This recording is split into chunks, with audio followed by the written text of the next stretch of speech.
నమస్తే, నేను మధు. ఈరోజు పవన్ కళ్యాణ్ ఫ్యాన్స్ అందరికీ నిజంగానే ఉగాది పచ్చడి లాంటి ఉస్తాద్ భగత్ సింగ్ సినిమాతో మీ ముందుకొచ్చారు.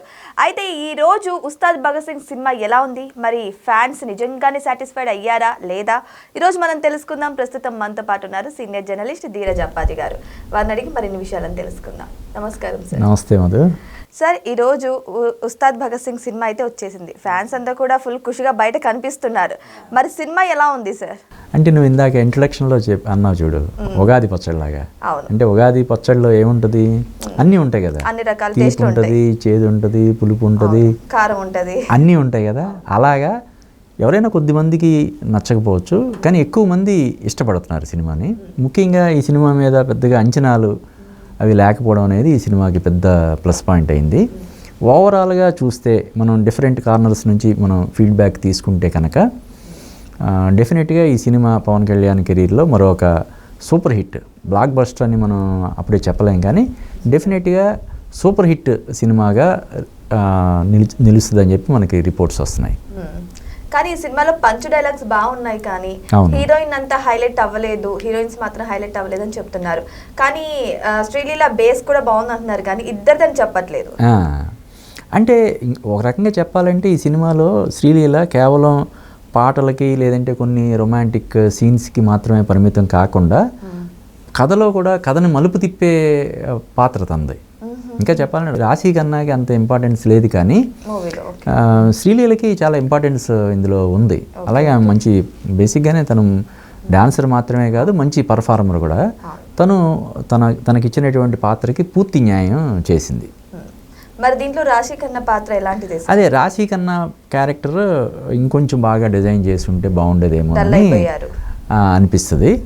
సో దాని వరకు అంటే రాశి ఖన్నా ఫ్యాన్స్ కొంత డిసప్పాయింట్ అయ్యే, అంటే ఎందుకంటే ముఖ్యంగా మొన్న ప్రీలీజ్ ఈవెంట్లో కానీ తర్వాత జరిగిన ప్రెస్ మీట్లో కానీ రాశి ఖన్నా చెప్పింది, పవన్ కళ్యాణ్కి నేను చాలా పెద్ద ఫ్యాన్ని, ఆయనతో నటించే అవకాశం కోసం ఎప్పటి నుంచో ఎదురు చూస్తున్నాను అని చెప్పింది. అలాగే ఈ సినిమాని ఆఫర్ చేసినప్పుడు హరీష్ శంకర్ స్టోరీ ఏది ఏం అడగకుండా చేస్తాను, నాకు స్టోరీ అది మీరేం చెప్పాల్సిన అవసరం లేదు. అఫ్కోర్స్ అంటే పెద్ద హీరోల సినిమాలకి పనిగట్టుకొని అంటే స్టోరీ నచ్చితేనే చేస్తామని చెప్పి ఏ హీరోయిన్లు అనరు.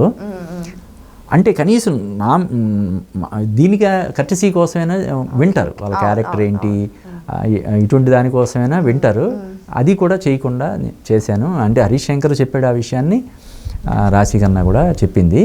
కానీ తను అంత దీంతో పవన్ కళ్యాణ్ సినిమా చేయాలని తహతహలాడుతూ ఈ సినిమా చేసినటువంటి రాశి ఖన్నాకి ఆ పరంగా తనకి సరైన న్యాయం జరగలేదేమో అని అనిపిస్తుంది సినిమాలో. తన క్యారెక్టర్ పరంగా చూసినప్పుడు అలా అనిపిస్తుంది అనమాట. అదర్వైజ్ మిగతా క్యారెక్టర్స్ కానీ పర్టికులర్ శ్రీలీల పర్ఫార్మెన్స్ కానీ అన్నీ కూడా చాలా బాగున్నాయని చెప్పొచ్చు. అవును. మరి ఈ సినిమా ఎక్కువగా ఎవరిని అట్రాక్ట్ చేస్తుంది సార్? అంటే యూత్నా లేకపోతే నార్మల్ ఫ్యామిలీ ఆడియన్స్నా, ఎవరిని అట్రాక్ట్ చేస్తుంది? అంటే పవన్ కళ్యాణ్ ఫ్యాన్స్కి అయితే ఒక ఫీస్ట్ లాగా అనిపించే సినిమా. ఆయన డైలాగ్స్ కానీ ఆయన ఇందులో ముఖ్యంగా ఒక సాంగ్కి మంచి స్టెప్స్ కూడా వేసాడు ఆయన. అవును, ఓల్డ్ సాంగ్స్ కూడా ఉన్నాయంట. అదే ఓల్డ్ సాంగ్స్ ఉన్నాయి. సో ఆ రకంగా ఫ్యాన్స్ అందరూ కూడా బాగా హ్యాపీగా ఫీల్ అయ్యే సినిమా. జనరల్ ఆడియన్స్ కూడా పైసా వసూలు అని చెప్పొచ్చు మనం. ఇందులో మెగాస్టార్ చిరంజీవి సాంగ్స్ కూడా ఓల్డ్ సాంగ్స్ ఉన్నట్టు చెప్తున్నారు. మరి దానికి పవన్ కళ్యాణ్ గారు వేశారా లేదంటే నార్మల్ సాంగ్స్? అదేదండి, బ్యాక్గ్రౌండ్లో ఈ మధ్య కాలంలో అదొక ట్రెండ్ లాగా అయింది.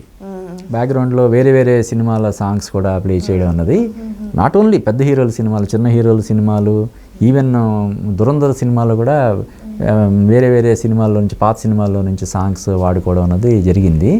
సో ఆ ట్రెండ్కి ఇది కొనసాగింపులాగా తొలి ప్రేమలో సాంగ్ మనసే అనే ఒక ఇది ఉంటుంది, మనసే, ఆ పాట ఒకటి పూర్తి స్థాయిలో వాడుకోవడం జరిగింది. సో అలాగా పవన్ కళ్యాణ్ ఫ్యాన్స్కి అయితే ఒక పండగలాగా అనిపించే సినిమా. జనరల్ ఆడియన్స్ కూడా పెద్దగా అంటే ఎక్కడ డిసప్పాయింట్ అవ్వకుండా ఎంటర్టైన్ చేసే సినిమాగా మనం చెప్పొచ్చు. తొలి ప్రేమలో పవన్ కళ్యాణ్ గారు చాలా లవర్ బాయ్ లాగా చాలా సైలెంట్గా కనిపిస్తారు కదా, మరి ఆయన మొదటి సినిమా అదేనా సార్? కాదు, ఎప్పుడు వేరే సినిమా. అది తొలి ప్రేమ అనేది 4వ 5వ సినిమా. దానికి ముందు గోకులంలో సీత, సుస్వాగతం, అక్కడ అమ్మాయి ఇక్కడ అబ్బాయి ఫస్ట్ సినిమా అయింది. Okay okay. సో ఈ తొలి ప్రేమ హైలైట్ అవ్వడం వల్ల ఆ సాంగ్ తీసుకున్నారు. అంటే పవన్ కళ్యాణ్ నటించినటువంటి సినిమాల్లో కొన్ని సీన్లు అలా వాడుతుంటారు కదా, ఇప్పుడు ఖుషి ఇది కానీ లేకపోతే అలాగ వాడుతుంటారు కదా, అలాగా వాడిన ఇదన్నమాట. ఓవరాల్ గా స్టోరీ ఏంటి సార్, ఒక 2 మాటల్లో చెప్పాలంటే? అంటే కాదు, ఇప్పుడు హీరో పోలీస్ ఆఫీసర్ అన్నప్పుడు స్టోరీ ఏంటి, అధర్మం మీద పోరాడే ఒక సిన్సియర్ పోలీస్ ఆఫీసర్, సంఘ విద్రోహ శక్తుల ఆట కట్టించే ఒక సిన్సియర్ పోలీస్ ఆఫీసర్ క్యారెక్టర్ కథ. Okay okay. చాలా మంది ఇంతకుముందు ఏమనంటే గబ్బర్ సింగ్, ఉస్తాద్ భగత్ సింగ్ 2 కూడా సీక్వెల్ గా ఉంటదని చెప్పేసి అంటున్నారు. మరి దానికి దీనికి ఏమైనా పొంతన అంటే ఇప్పుడు గబ్బర్ సింగ్ లో కూడా పోలీస్ ఆఫీసర్ పవన్ కళ్యాణ్, ఇందులో కూడా పోలీస్ ఆఫీసర్ కాబట్టి డెఫినెట్గా ఆ ఫ్లేవర్ అయితే కొంత ఉంటుంది కదా. సో ఆ ఫ్లేవర్ గబ్బర్ సింగ్ ఫ్లేవర్ కూడా ఉంది. ముఖ్యంగా గబ్బర్ సింగ్లో ఈ అంత్యాక్షరిలో యాక్ట్ చేసిన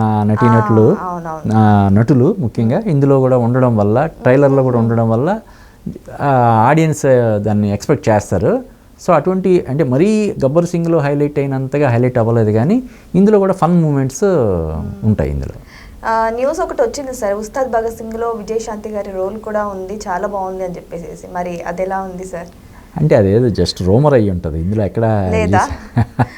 దాంట్లో కొన్ని వీడియోస్ కూడా ఏఐ వీడియోస్ కూడా రిలీజ్ చేయడం జరిగింది సార్. సో విజయశాంతి గారు డాన్స్ అదర్ కొట్టేశారు, అందులో క్యారెక్టర్ ఉంది అని చెప్పేసి కొన్ని వీడియోస్ వచ్చాయి. అంటే లేరా సార్ అందులో? ఇందులో అసలు ఉస్తాద్ భగత్ సింగ్ జస్ట్ కొన్ని ఏఐ వచ్చిన తర్వాత ఎవరినైనా క్రియేట్ చేసేయచ్చు కదా. అవునవును. సో ఏదేమైనా సరే ఉస్తాద్ భగత్ సింగ్ ఉగాది రోజు ఉగాది పచ్చడిలాగా అన్ని టేస్ట్లు అంటే అన్ని రుచులు కలగలిపిన ఒక చక్కటి ఉగాది పచ్చడిలాగా ఫ్యాన్స్ ముందుకైతే రావడం జరిగింది. మరి దీన్ని కూడా ఫ్యాన్స్ అదే విధంగా ఆదరిస్తున్నారు. మరి కలెక్షన్ పరంగా చూసుకోవాలంటే ఇంకా కొన్ని రోజులు వెయిట్ చేసి చూడాల్సింది. మరి వెయిట్ చేసి చూద్దాం ఇది హిట్టా, సూపర్ డూపర్ హిట్టా అని. Thank you so much. Thank you sir. Thank you Madhu.